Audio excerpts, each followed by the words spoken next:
Welcome to Murari recipes. ఈ వీడియోలో నేను మీకు మిక్స్డ్ వెజిటేబుల్ జ్యూస్ చేసి చూపిస్తున్నాను. దాని తయారీ విధానం చూద్దాం. ఈ జ్యూస్ ఆరోగ్యానికి చాలా మంచిదండి. మనం పచ్చి కూరగాయలతో జ్యూస్ చేస్తున్నాం కాబట్టి ఒక 5 నిమిషాలు ఉప్పు నీళ్ళల్లో కూరగాయలన్నీ ఉంచి శుభ్రంగా కడుక్కొని పెట్టుకోవాలి. నేను ఒక కీర దోసకాయ, ఒక క్యారెట్, 2 టమాటాలు, కొద్దిగా బీట్రూట్ ముక్క తీసుకొని ఈ కూరగాయలన్నింటినీ చెక్కు తీసుకొని చిన్న చిన్న ముక్కలుగా కట్ చేసుకోవాలి. ఇలా వెజిటేబుల్స్ అన్ని చిన్న చిన్న ముక్కలుగా కట్ చేసి పెట్టుకోవాలి. ఇప్పుడు జ్యూస్ వేసుకుందాం. ఒక మిక్సీ జార్ తీసుకొని కట్ చేసుకున్న క్యారెట్ ముక్కలు,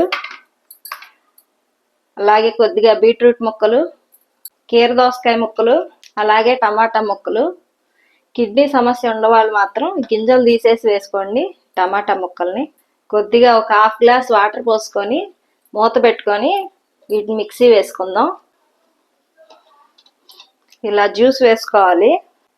ఇప్పుడు ఈ జ్యూస్ని వడకట్టుకుందాం. ఒక స్ట్రైనర్ తీసుకొని అడుగును గిన్నె పెట్టుకొని ఈ జ్యూస్ అందులో వేసుకోవాలి. ఈ వెజిటేబుల్ జ్యూస్ స్కిన్ గ్లోకి చాలా ఉపయోగపడిద్దండి.